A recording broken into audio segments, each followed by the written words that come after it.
Assalomu alaykum. Bugun juda ham qiziq mavzu haqida gaplashamiz. Qanaqa qilib bitta mutaxassis xizmatini 1000 dollarga sotadi, boshqa mutaxassis xizmatini 10 000 dollarga sotadi. Buni nima farqlari bor? Qanaqa sabablari bor? Nimaga bu narsa shunaqa bo'lyapti? Nimaga? Chunki men o'z tajribamdan ko'rdim.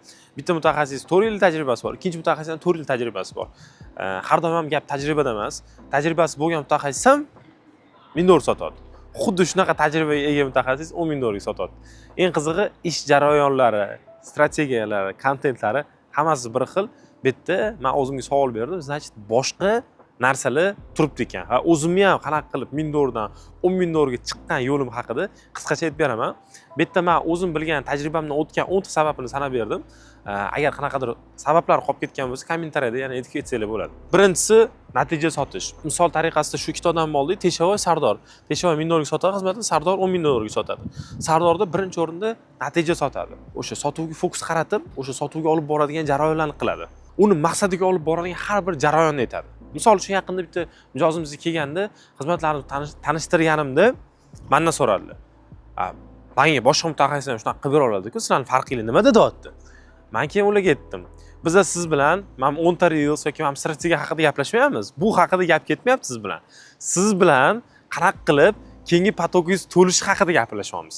Siz bilan hozirgi paytda mijozingiz 500 dollarga chiqqan bo'lsa, shuni 50 dollarga tushirish haqida gaplashyapmiz. Siz bilan qanaqa qilib oborotingizni 2x oshirish haqida gaplashyapmiz deganimda, u mijozimiz hayron qoldi, chunki ularning og'rig'i, muammosi va maqsadi shu bo'ladi. Shu решениyalarni shaxsiy brend orqali ko'rsatib berdim va shu haqida, shu mavzu haqida gaplashdik. O'zlari ham hayron qoldi. Shuning uchun ham har doim siz prosta reel sotmang yoki-da nimadir jarayon sotmang. Siz aniq natijaga olib boradigan natija soting.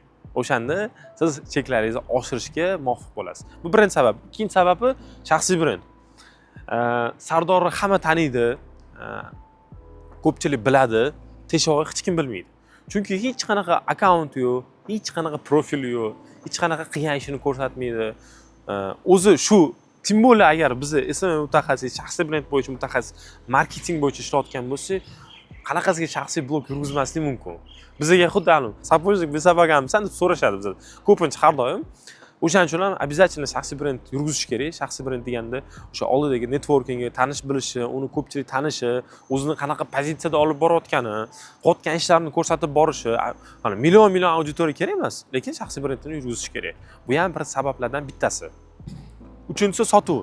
Bu haqida menimcha juda ham ko'p narsa aytish mumkin, juda ham ko'p ma'lumot aytishimiz mumkin. Sotuv bu bir insonni fikrini o'zgartirish jarayon.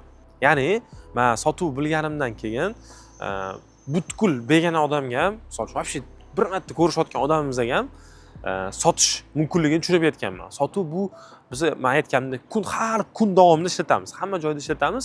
Faqat kimdir to'g'ri sota oladi, kimdir sota olmaydi.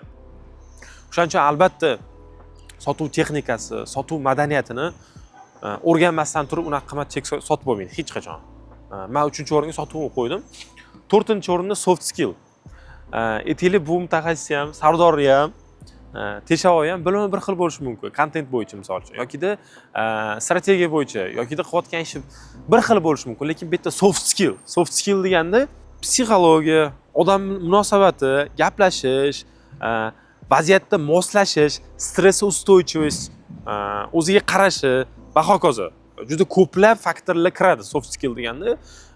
Yana bir bor aytaman, bizlardagi ko'p mutaxassislarni o'z muammosi faqat bilim bo'lib qolgan. Yo'q, faqat bilimda emas. Bizda soft skill ham juda katta rol o'ynaydi. Gaplashish, muloqot qilish, odam bilan chiqisha olish, stress ko'tara olish, vaziyatda moslashish.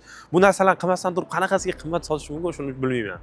Обязательно shu soft skillni rivojlantirish kerak. Men buni 4-qadamga qo'ydim. 5-qadam materialniy buyumlar. Afsuski biz O'zbekistonda yashaymiz. Afsuski bu bitta O'zbekistonda emas, butun dunyoda bor narsa materialniy buyumlarga, materialniy narsalarimizga baribir qarashadi, afsuski. O'shaning uchun ham endi bilmadim, kimdirga qadriyatiga to'g'ri kelmaydi bu narsa, kimdirga lekin siz ishingiz shu narsani talab qilishi mumkin. Shu narsaga baribir qanaqadir ma'noda baribir fokus qaratish kerak.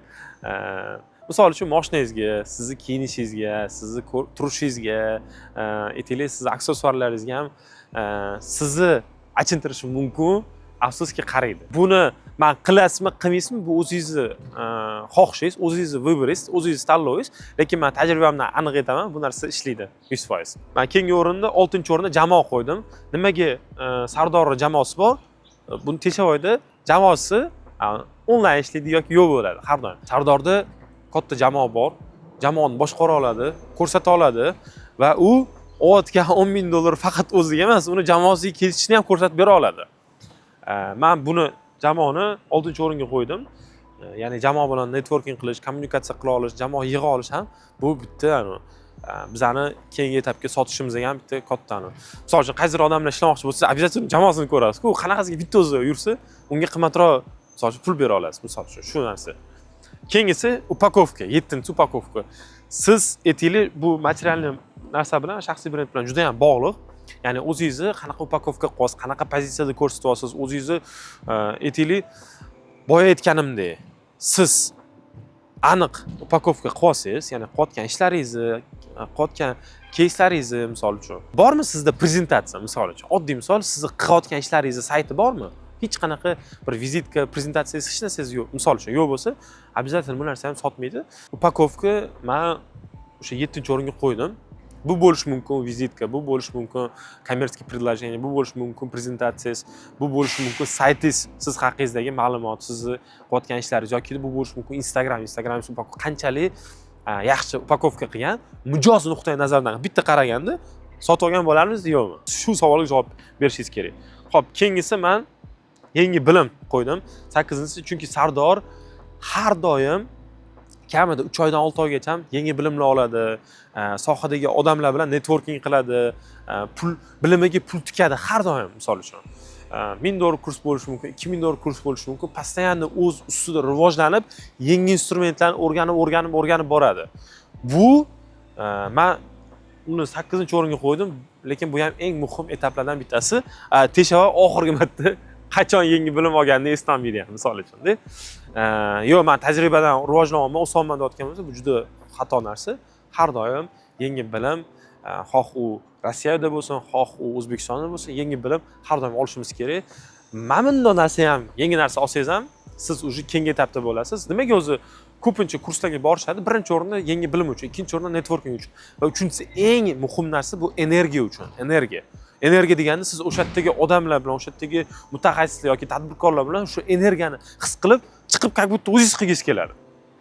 Asosan shu narsa uchun ham borishadi. Men o'zim shaxsan his qilganman. Borib o'sha qayerdadir o'sha darsdan yoki boshqa joydan chiqqandan keyin o'sha energiya to'lib, mentorning energiyasini olasiz yoki jamoani o'sha yerdagi muhitda energiyasini olib, qanaqadir ishlagingiz kelib ketadi. Shu narsa energiya ham juda muhim narsa. Keyingisi men ofis qo'ydim. Teshovoy вообще noma'lum qayerda ishlashi, ofis ham bilim bo'lsa ham bilmayman men uni. Tushunarsiz joyda bo'lishi mumkin. Вообще ofisingiz qayerda deb so'rashadi, misol uchun. Endi bir xil to'g'ri ahamiyat bermaydi, lekin men tajribamdan aytaman, bu narsa rol o'ynaydi. Qayerda ishlayapsiz, nima qilyapsiz, ofisingiz qayerda joylashgan, tadbirkor sifatida men mutaxassis bilan ishlayotgan, men обязательно ofisini ko'rgan bo'lardim. Qaysi ofisda ishlaydi o'zi, qanaqa ofisi, agar uni shaxsiy blogi va shaxsiy brendi bo'lmasa, обязательно ko'rishadi. Bu ham muhim faktorlardan bittasi. Eng oxirgisi case. Nimaga men case eng oxirgi o'ringa qo'ydim? Chunki case yo'q bo'lib turib, hamma shu faktorlar bo'lsa, sota olish mumkin. Case bu bizga har doim keyingi etapni, misol uchun, tezroq sotishimizga, tezroq drive olishimizga, tezroq ko'proq sota olishimizga yordam beradi.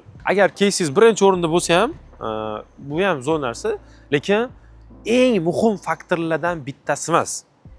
Chunki juda ham ko'p case, zo'r case bor mutaxassislarni ko'ramiz. Haligacha ham arzonga ishlab yurishibdi. Va обязательно bundan tashqari sanamagan narsalar juda ham ko'p. Bu bo'lishi mumkin ambitsiyasiz, bu bo'lishi mumkin siz pullarga ochilishingiz, misol uchun bir xil mutaxassislar o'sha pulni miyasiga sig'dira olmaydi. Umumiy aytsam, hamma skilli bor, hamma narsasi bor, просто sig'dira olmaydi miyasiga. $10,000 hozir aytsam nima bo'lar ekan deydi. Riskdan qo'rqadi. Qanaqa bo'lar ekan, o'xshata olmasam-chi degan savolni beradi va vaholanki o'xshamaydi. Men shaxsan o'zim $2,000 dan $30,000 ga sotishimga aynan shu qadamlar sabab bo'lgan. 30 ming dollargacha xizmat bitta переговорda 3 oylik xizmatimizdan 30 ming dollargacha sotishga muvaffaq bo'lganman. Xuddi bu yerda mutaxassislikdan biznesmen darajasigacha o'tish, mutaxassislikdan tadbirkorlik darajasiga o'tish. Bu yerda sizga уже ko'plab narsalar kerak bo'ladi, soft skill kerak bo'ladi. Faqat bilim o'zi kamlik qiladi. Vaholanki ikkalasini ham ishi, ikkalasini ham kontent qo'yishi, ikkalasini ham kontent plan tuzishi bir xil. Bozorda shunaqa mutaxassislar bor, qotgan ishi, olayotgan kamerasi ham bir xil. Lekin bittasi 30 ming, 50 mingga sotadi, bitta mutaxassis 1000 dollar, 2000 dollarga sotadi. Vывод har doim o'zingizlardan. O'shaning uchun ham agar qimmatroq sotmoqchi bo'lsanglar, обязательно risk olishni, kelishuv qilishni, shartnoma qilishni va mana shu sabablarni qilishni o'rganinglar. Xudo xolasa уже mana shu sabablarni qilganingizdan keyin qimmat sotishga har doim erishasiz. Men nimaga jarayonni aytmadim? Chunki jarayonni Teshovoy ham yaxshi qila oladi. Misol uchun-da, kerak bo'lsa Sardordan ko'p vaqt ajratadi proyektga-da, kerak bo'lsa ishlaydi, yotib olib ishlaydi, misol uchun-da. Gap har doim ham bilimda emas yoki qanaqa ishlayotganiga ham bog'liq emas unchalik. Bu yerda maqsad haqida gaplashamiz, effektivность haqida.